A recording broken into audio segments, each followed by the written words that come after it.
The window had frosted over sometime during the night. No one noticed when it happened. It simply did.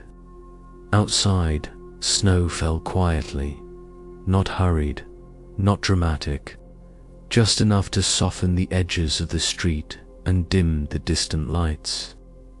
Inside, the room was warm. A single lamp glowed softly, filling the space with a gentle amber light. A blanket rested across waiting shoulders, familiar in its weight, familiar in its warmth. A cup of tea sat nearby, no longer hot, no longer asking for attention. The air felt still, safe, uninterrupted. Nothing needed to be done. Nothing needed to be decided. Somewhere, far beyond this room, the calendar had turned. A new day had begun. A new year quietly taking its place. Here, though, everything remained the same. The quiet stayed. The warmth stayed. The night continued, steady and patient. Breathing slowed. Thoughts softened. The world outside faded into a distant hush. For now, this was enough. Just this moment. Just this quiet room. Just the night, holding everything gently, exactly as it was. The light from the lamp pooled across the wooden floor in circles that touched without merging. Each pool held its own quality of amber, its own density of warmth. Where the light met the darkness at the edges of the room, the transition was so gradual it seemed less like a boundary and more like an agreement. Light understood its territory. Darkness understood its own. The walls absorbed the glow and returned it softened. Years of paint layered over older paint had created a surface that knew how to hold light gently. The color was difficult to name in the dimness. Something between cream and gray. Something that had once been white but had mellowed through time and presence into something warmer, something lived with. A bookshelf stood against the far wall, its shelves holding volumes that leaned against each other in comfortable disorder. Some spines faced outward, displaying titles worn pale by years of hand selecting and returning them. Others had turned sideways, their pages visible as thin layers of compressed time. The books had been arranged and rearranged countless times, but tonight they simply rested, content in whatever formation, chance, or habit had placed them. On the lowest shelf, a clay pot held a plant whose leaves had grown dark in the diminished light. The plant asked for nothing. It had learned patience through seasons of variable care, through periods of attention followed by periods of benign neglect. It continued existing, pulling what it needed from soil and air and the occasional thoughtful watering. Its presence required no maintenance in this moment. It simply occupied its small portion of space, breathing imperceptibly, converting darkness into sustenance. The floor beneath the chair was smooth where feet had rested for years. The wood grain showed through the finish in that spot, polished by contact, shaped by weight distributed and redistributed through countless evenings of sitting, thinking, reading, or simply being present. The wear pattern told a story without words. Here was where a life had been lived, in increments so small they barely registered, accumulating into something that marked the physical world. A rug stretched across most of the floor, its pattern obscured by shadows and time. The weave was tight, each thread crossing and recrossing its neighbors in an ancient geometry that predated the room, the house, perhaps even the country where it now lay. Someone had made this rug with hands that understood rhythm and repetition. Those hands were gone now, returned to earth decades or centuries ago, but their work remained, still warming feet, still dividing floor from shoe, still serving its purpose with quiet persistence. The corners of the rug had curled slightly upward, a rebellion against flatness that no amount of furniture weight had fully suppressed. The curls created small shadows within shadows, tiny pockets of darkness that held their own mysteries. Dust gathered there, along with fragments of leaves tracked in from autumn, a button that had fallen and rolled and been forgotten, the shed fur of a visiting animal that had briefly claimed this space as its own. From outside came the sound of snow against window pane, not the sharp tap of sleet or rain, but something softer, more forgiving. Individual flakes compressed against glass, held there briefly by wind or their own dampness, then slid down in microscopic avalanches. The sound was barely audible, more felt than heard, a whisper at the threshold of perception. The window itself was old, single-pane glass that rippled slightly, creating subtle distortions in the view beyond. Modern windows would have been clearer, more efficient at holding warmth inside. But this window had character, imperfection, a tendency to frost in patterns that suggested ferns and feathers and the crystalline architecture of ice. Through it, the world appeared slightly softened, slightly removed, as if viewed through gauze or memory. The frame around the glass bore layers of paint that had cracked in places, creating a map of hairline fissures. White over cream, over pale blue, over wood. Each layer marked a different era of care, a different moment when someone had decided the window needed refreshing. But the cracks told the truth. Everything aged. Everything showed its years, eventually, no matter how carefully maintained. On the sill inside, small objects had accumulated. A smooth stone, grey and oval, picked up from some beach during some summer, whose details had faded but whose feeling remained. A brass key to a lock that no longer existed, kept not for function but for form, for the weight of it in a palm, for the way it caught light. A dried flower, its petals translucent and brittle, preserved past its natural lifespan through the simple act of having been placed there and forgotten and never discarded. The radiator in the corner conducted its subtle symphony. Metal expanded with heat, creating sounds that ranged from sharp ticks to low groans. Water moved through pipes hidden in walls, its passage marked by occasional gurgles and hisses. The radiator itself was old-fashioned, painted white, accordion-pleated, standing on small legs that lifted it inches above the floor. Heat rose from the radiator in invisible columns, warming the air around it before dispersing through the room. The warmth carried a faint metallic scent, the smell of heated paint and old water and iron. It was not unpleasant. It was the smell of winter indoors, of shelter from cold, of mechanisms working as designed even after decades of operation. Beside the radiator, a section of wallpaper had begun to peel. Just the corner, lifting away from the wall in a small curl that revealed older paper beneath. Floral pattern over striped pattern over plaster.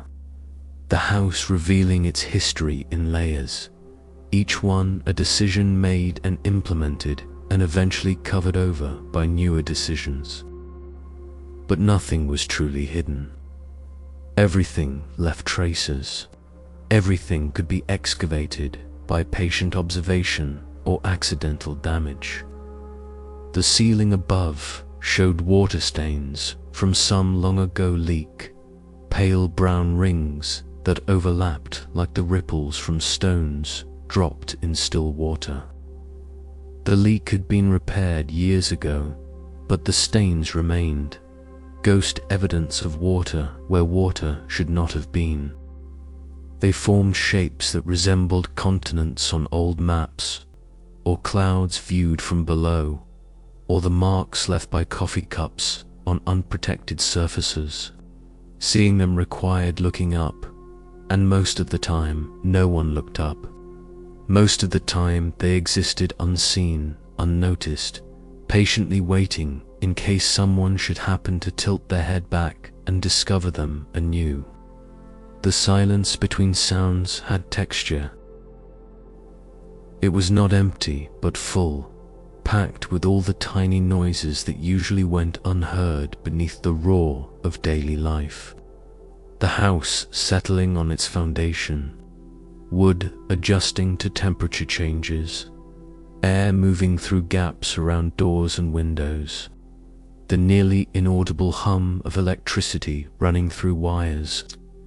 These sounds formed a baseline, a constant murmur of existence that was only noticeable when everything else fell away. She sat without moving. Those small adjustments happened continuously, a muscle releasing tension here, weight shifting an inch there, the body making micro corrections to maintain comfort, to prevent numbness, to sustain the illusion of stillness. True stillness was impossible for living things. Even sleep involved movement. Even death involved decomposition. Stillness was aspirational, something approached but never fully achieved. Her hands lay open in her lap, palms upward. The position had not been chosen consciously. Her hands had simply settled there, following some internal logic of rest, some bodily wisdom about the posture of release. Lines crossed her palms in patterns that fortune tellers claimed to read, lifelines and heart lines and fates mapped in skin. She did not believe in such readings, but the lines were there regardless, worn deeper by years of gripping and holding and working. A ring circled one finger, metal dulled by time and contact.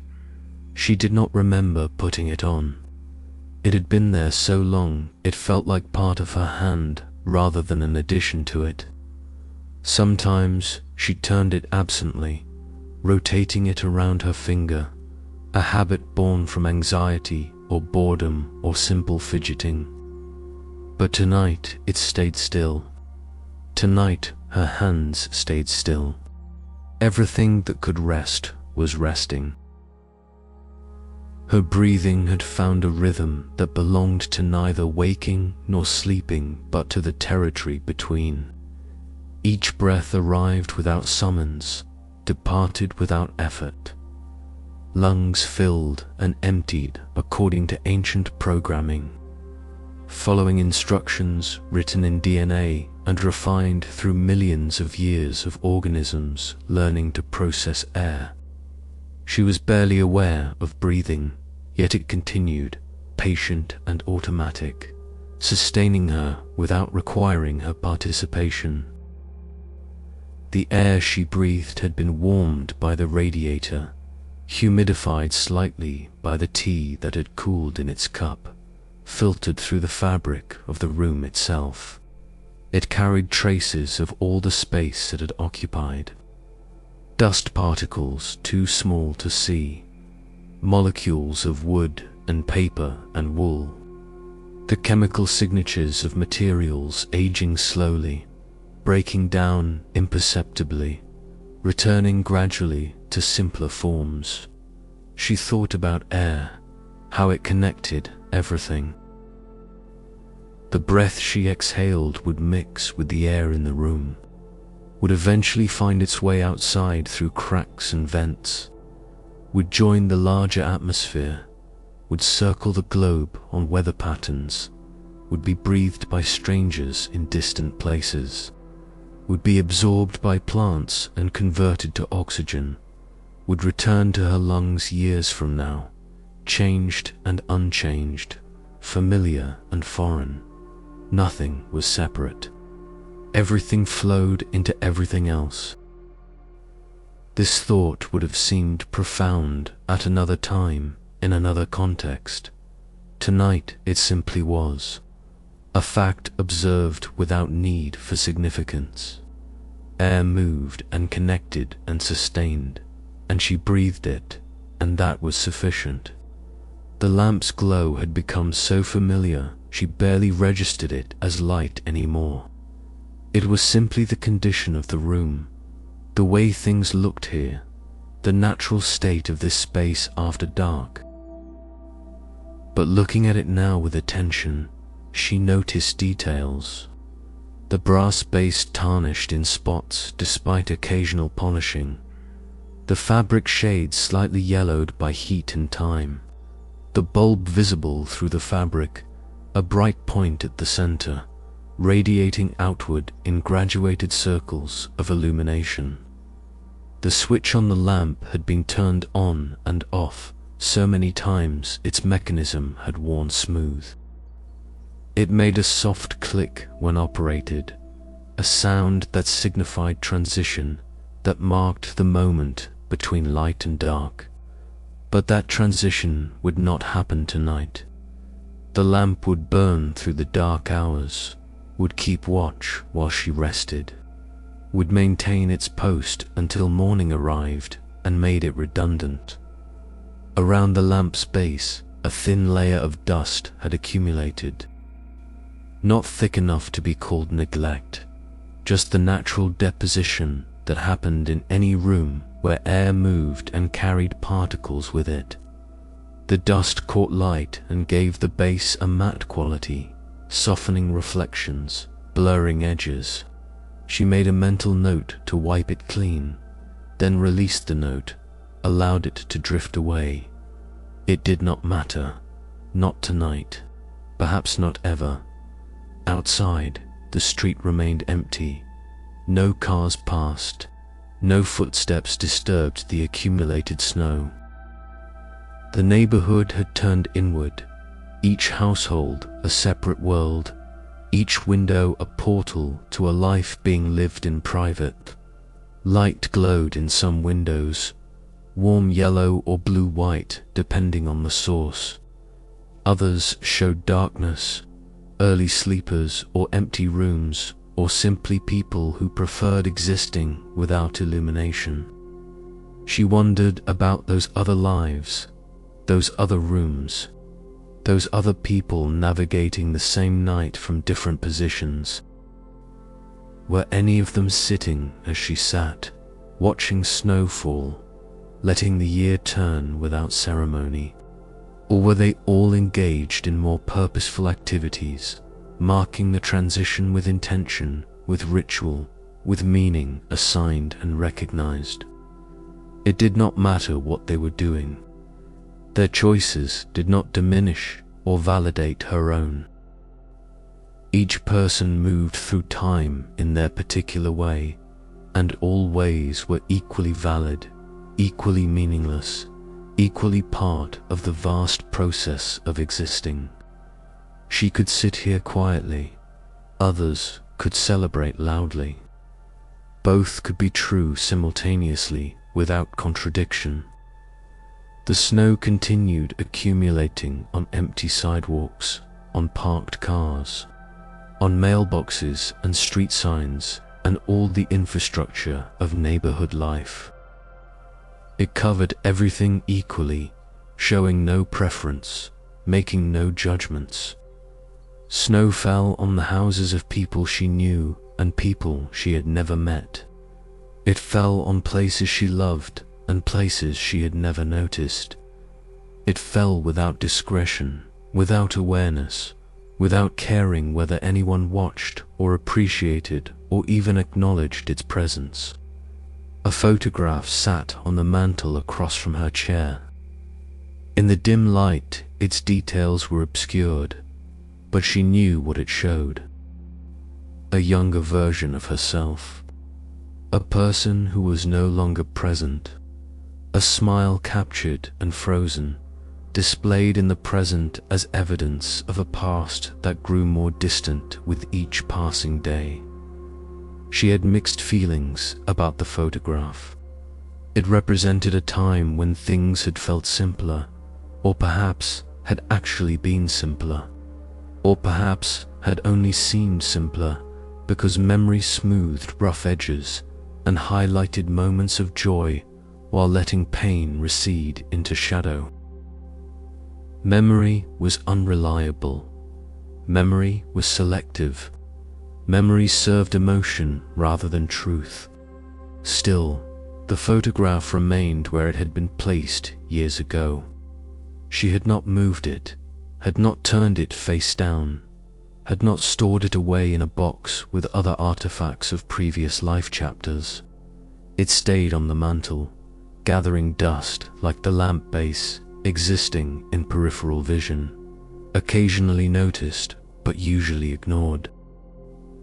It had become part of the room's landscape, as familiar and unremarkable as the bookshelf or the rug.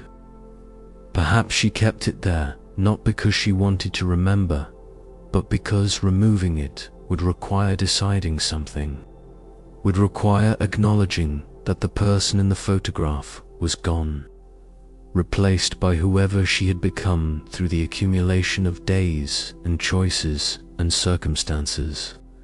Leaving it there allowed ambiguity, allowed the past to coexist with the present without resolution.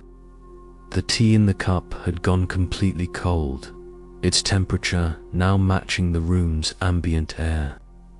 The liquid sat still, its surface unmarred by any current or disturbance.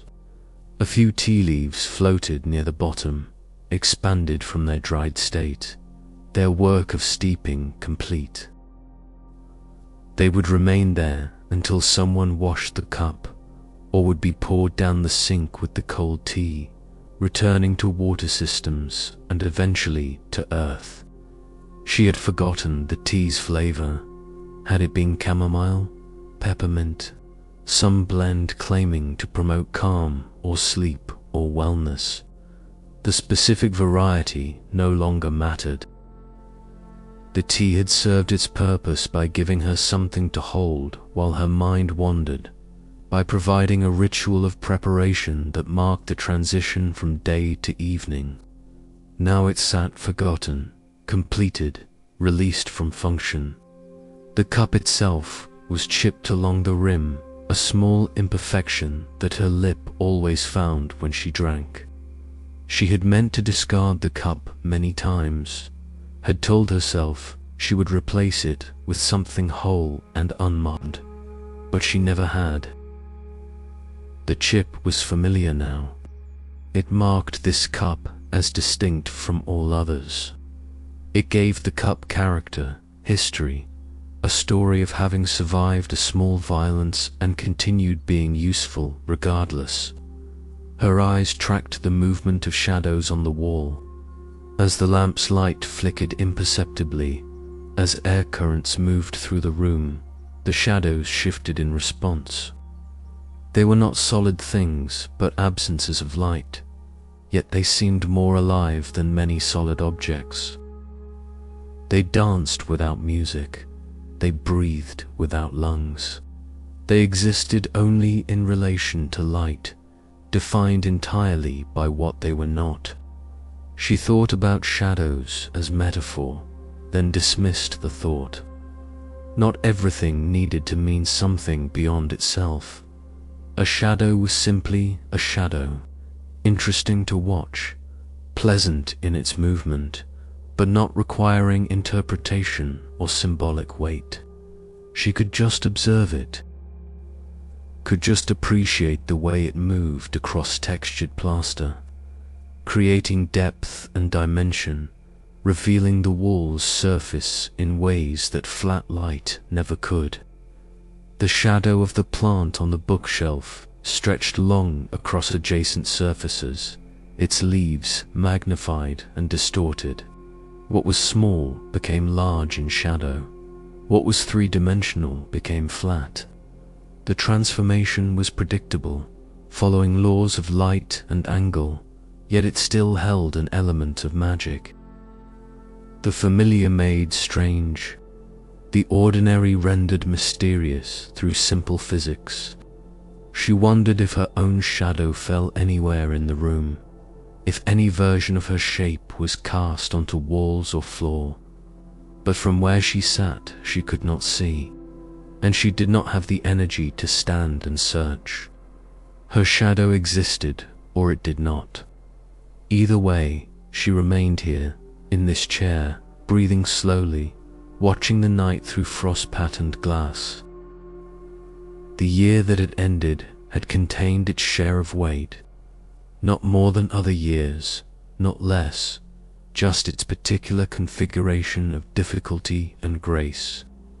She had navigated it all with varying degrees of success.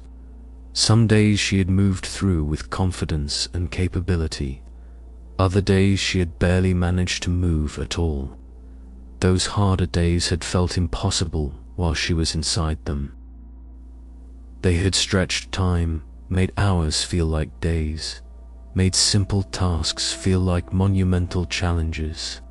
But she had survived them, had waited them out, had trusted that they would pass even when it seemed they might not. And they had passed. Every single one. Here she was on the other side, tired but present, worn but intact. She did not feel particularly proud of this survival. Nor did she feel ashamed of the times when survival had been accomplished gracelessly, when she had barely held together, when maintaining basic function had required all her resources and left nothing for growth or improvement. Survival was morally neutral. It simply was what happened when giving up was not an option. The new year would bring its own challenges. This was inevitable. Time moved forward and carried change with it, and change required adaptation, and adaptation required energy. She would find that energy when she needed it, or she would not, and would find some other way to manage. There was no point in worrying about future difficulties that existed only as potential. Present difficulties were sufficient. She adjusted the blanket slightly, pulling it higher around her shoulders. The movement was economical, practiced, the gesture of someone who had spent many evenings in this chair, who knew exactly how to maximize comfort with minimal effort. The blanket settled into its new configuration, its weight distributed perfectly, its warmth encompassing without smothering. The fabric was soft in the way that only aged fabric can be soft, washed hundreds of times, dried in sun and machine, used and folded and stored and retrieved through countless cycles.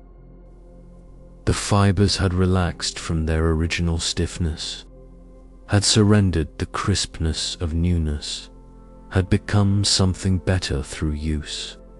The blanket had learned how to drape, how to fold, how to conform to body and chair. It had become expert at its purpose. She thought about objects that improved with age, that grew more valuable through wear rather than less. Leather that developed patina, cast iron pans seasoned by cooking, jeans that faded and softened into perfect fit. These things contradicted the usual narrative of deterioration, of entropy, of everything moving toward lesser states. They suggested that sometimes use added value, sometimes breaking in was breaking through to something better. Her body was not like these objects. Her body showed age as decline, not improvement. Joints grew stiffer, skin lost elasticity, energy diminished. This was the unavoidable truth of being organic, of being subject to biological processes that moved in only one direction. But she did not need to be bitter about it. It simply was. Everything living aged. Everything living eventually stopped living. This was not tragedy. It was just fact. The clock on the mantel continued its work, though she had not checked its face in hours. Time passed whether she monitored it or not. Minutes accumulated into hours, accumulated into days, accumulated into years. The specific time was irrelevant. What mattered was the continuous nature of it, the way each moment flowed into the next without gap or pause. She had struggled with time for years, had resented its passage, had wanted to slow it down during good periods and speed it up during difficult ones, had treated time as something adversarial, something working against her rather than simply being the medium in which she existed. But time was neutral. Time did not care about her preferences or pain or pleasure. Time just moved, and she moved through it, and that was the relationship. Accepting this had brought unexpected peace. She no longer fought against time's passage, no longer tried to control or manage or optimize every moment. She allowed time to be what it was, allowed herself to move through it at whatever pace the moment required. Some days were productive. Some days were spent entirely in this chair, watching light move across walls. Both types of days were equally valid uses of time. The pressure to use time well had lifted gradually, so gradually she had not noticed its departure until one day she realized it was simply gone. She no longer felt guilty about rest, no longer judged herself for stillness. Time spent doing nothing was not time wasted. It was time spent existing, which was sufficient purpose. Through the window, she watched a single flake of snow descend in an erratic spiral. It caught light from the distant street lamp, glowing briefly before disappearing into the accumulated white below. The flake had no agency in its path. Wind and air currents determined its route. Physics dictated its speed.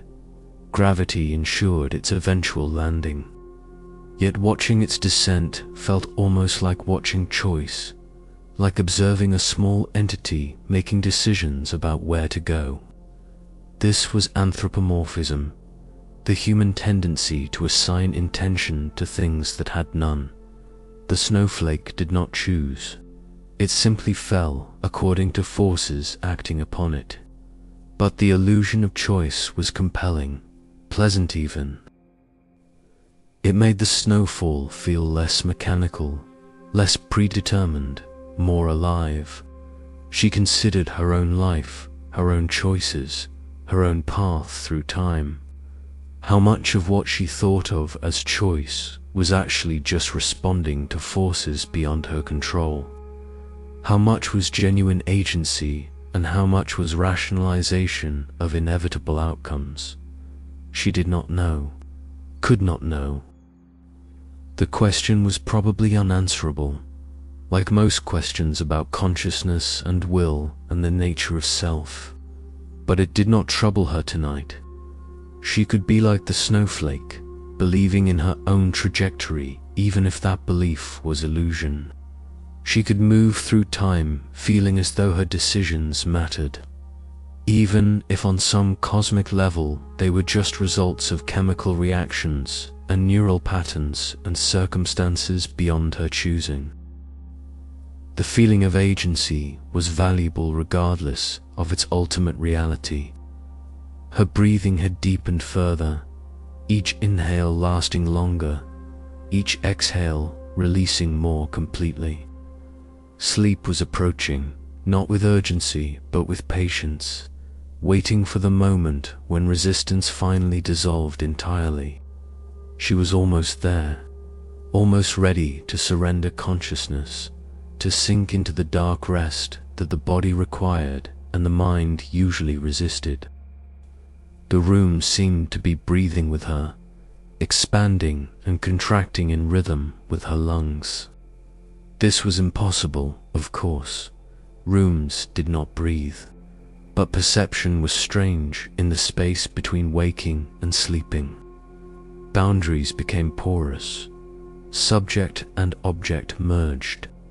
She and the room were separate things that felt momentarily unified, both existing in this pocket of warmth and light, while winter pressed against the windows. She thought about all the people in all the rooms, in all the houses, in all the neighborhoods, each one their own small world, each one containing a life with its own weight and texture and particular flavor of struggle and joy. Millions of rooms, billions of people, each one breathing, each one moving through time, each one trying to make sense of existence in whatever way they could manage. The thought should have felt overwhelming, but instead it felt comforting. She was not alone in being alone. She was not unique in her struggles or her questions or her moments of peace like this one. She was part of a vast population of humans doing what humans did, which was existing as best they could with whatever resources they had available. The lamp flickered again, a momentary dimming so brief it could have been imagined.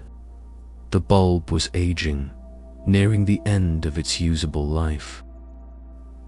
Soon it would fail completely, would need to be unscrewed and discarded and replaced with a new bulb that would begin its own journey toward eventual failure. This was the cycle of things: function, decline, replacement, over and over. Nothing lasted permanently. Everything required maintenance. But not tonight. Tonight the bulb would continue functioning, would provide light through these dark hours, would hold its position and fulfill its purpose one more evening. Tomorrow's concerns could remain tomorrow's concerns. Tonight there was only this room, this light, this moment of rest. She felt her eyelids growing heavier, the muscles required to keep them open demanding relief. She allowed them to close, then open again, then close for longer periods. Each time she opened them, the room was still there, still warm, still glowing, still holding her safely. The room would not disappear. The room would remain even while she slept. This knowledge allowed final release. She could stop watching, could stop monitoring, could trust that the world would continue its operation without requiring her constant attention. The snow would fall or stop falling. The lamp would glow or eventually fade. The night would pass into morning, and she could rest through all of it, carried along by time without needing to navigate actively. Her head had tilted to one side, finding the chair's wing to rest against. The position cradled her skull, supported her neck, allowed complete muscular release. She had not planned this position. Her body had found it through small adjustments, through trial and error, through the simple wisdom of tired muscles seeking support. The blanket had shifted with her movements, one corner sliding down her shoulder. She did not adjust it. The coolness on that small section of exposed arm was pleasant, a contrast to the overall warmth, a reminder that she had a body with a surface that met air.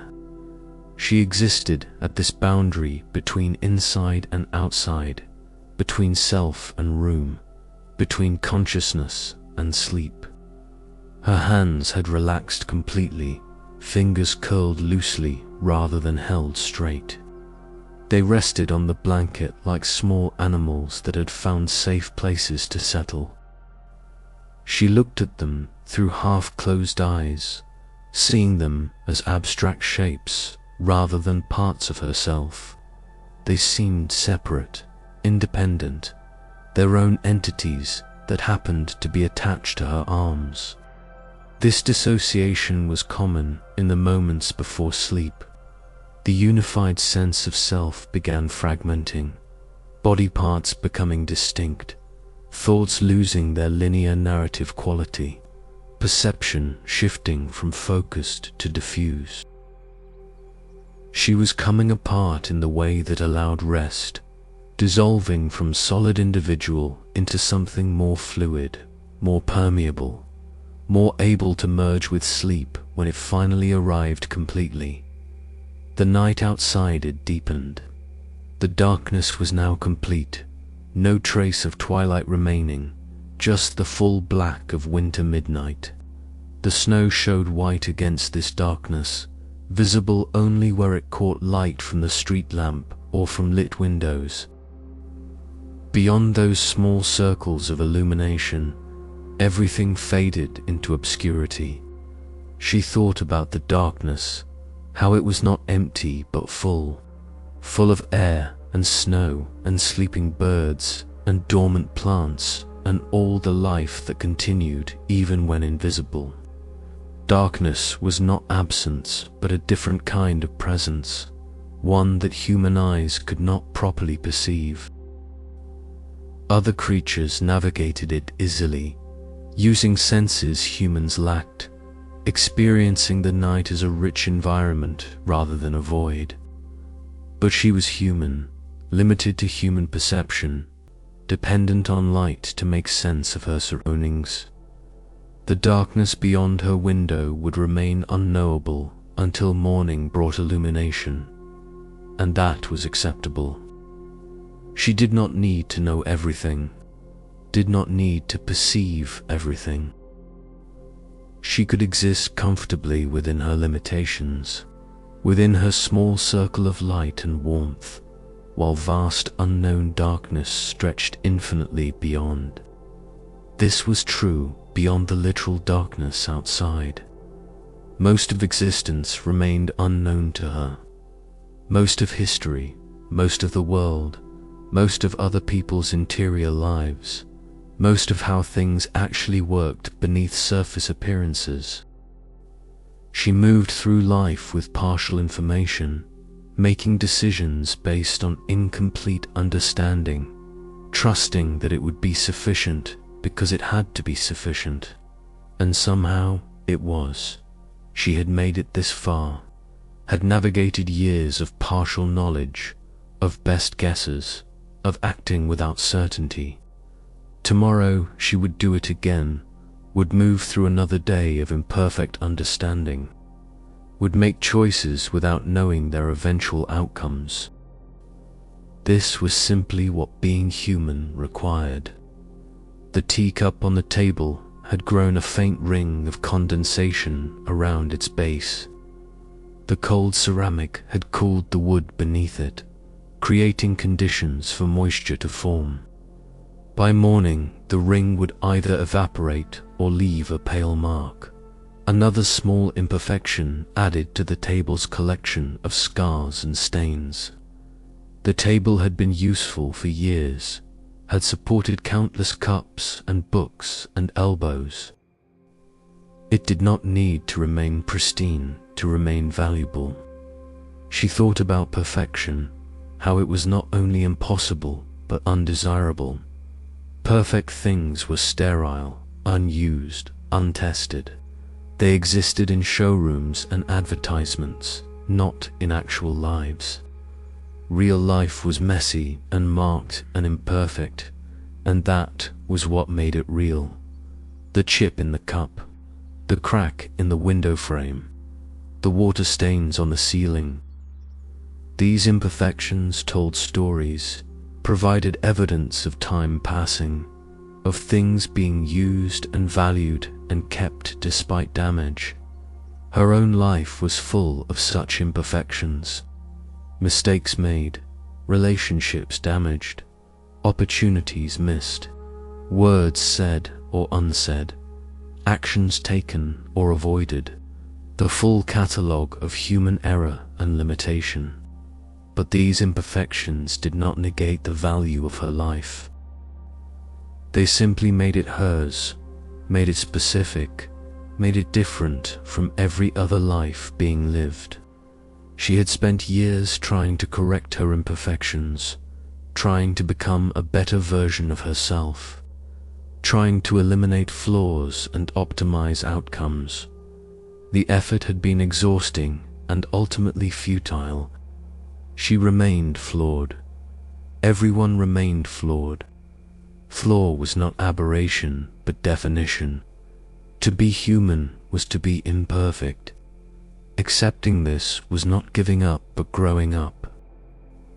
A slight draft moved through the room, cool air finding its way through gaps in the old house's construction. The draft was not strong enough to be uncomfortable, just noticeable. A gentle current that stirred the warm air and prevented stagnation. It carried the faint scent of snow, the particular cold smell of winter night air. The draft touched her face, cool against her warm skin. She did not pull the blanket higher to block it.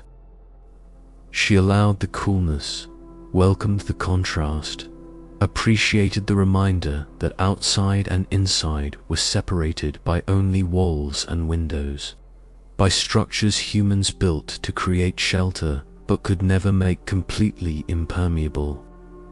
The house protected her from weather, but not from knowledge of weather. The wind could not reach her, but she could hear it. The cold could not touch most of her body, but she could feel it on her face. She existed in the protected space humans created while remaining aware of the larger environment beyond that space. Both realities coexisted. Both were true simultaneously. This balance seemed important, though she could not articulate why. Something about being sheltered but not isolated. About being safe but not disconnected. About maintaining awareness of context while enjoying the privilege of protection. She let the thought form and drift away, not pursuing it, not trying to extract meaning from it. It had arrived. She had noticed it. That was sufficient.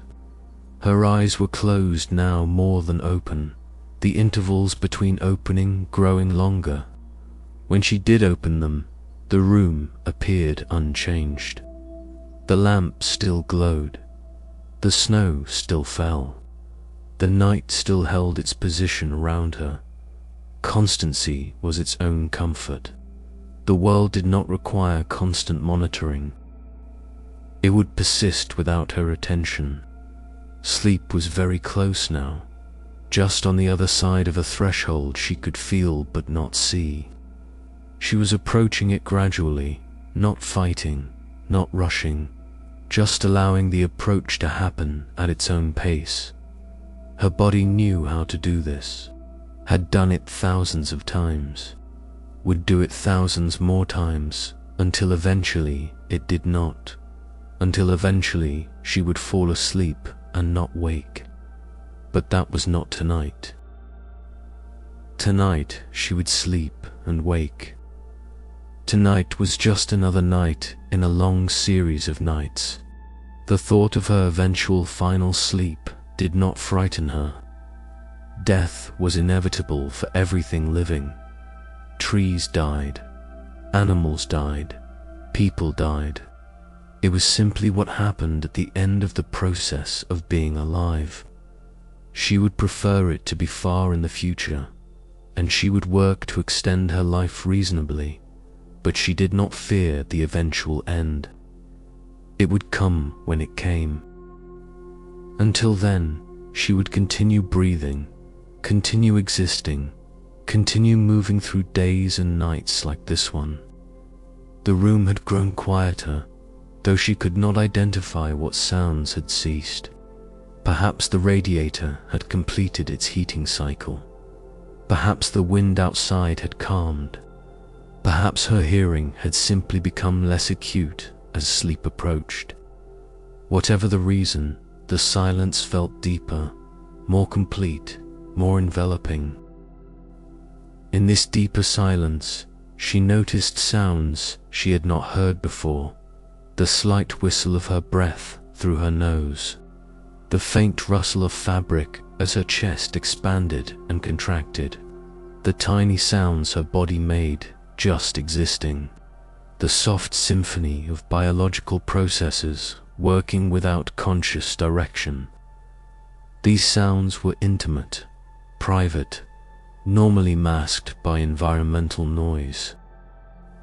Hearing them felt like eavesdropping on her own body, like being given access to processes that usually remained hidden. Her heart beating, her blood moving, her cells doing whatever cells did to maintain the complex system called life. She was not one thing but many things, all coordinated, all functioning together, all contributing to the experience of being her. If you found peace tonight in this quiet room, if the stillness brought you rest, this refuge will be here whenever you need to return. A simple subscription ensures these gentle nights remain waiting for you. No urgency, no pressure, just an invitation to keep this space available for the evenings when rest feels necessary. The window glass had grown more opaque with frost. The patterns had expanded, creating landscapes of ice across the pane. Through the small clear sections that remained, the street lamp glowed softly, its light diffused by falling snow. The view had become abstract, less about seeing outside and more about appreciating texture and light. She thought about abstraction, how it allowed multiple interpretations, how it freed things from the requirement of being only one thing. The frost patterns could be mountains or forests or microscopic organisms magnified to visibility. They could represent whatever her mind wanted them to represent. There was freedom in abstraction, in things not being nailed down to single meanings. Her thoughts were beginning to fragment, losing their linear quality. Ideas arrived and departed without connecting to what came before or after. This was normal for the edge of sleep, this dissolution of narrative coherence. Waking consciousness required organizing thoughts into sequences, into stories with beginnings and middles and ends. Sleep consciousness required letting go of that structure, allowing thoughts to float freely, to associate randomly, to make connections that waking logic would reject. She did not fight this fragmentation, she welcomed it. It meant sleep was very near now.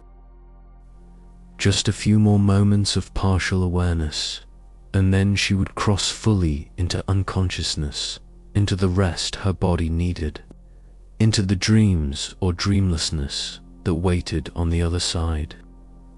The lamp continued glowing, faithful to its purpose.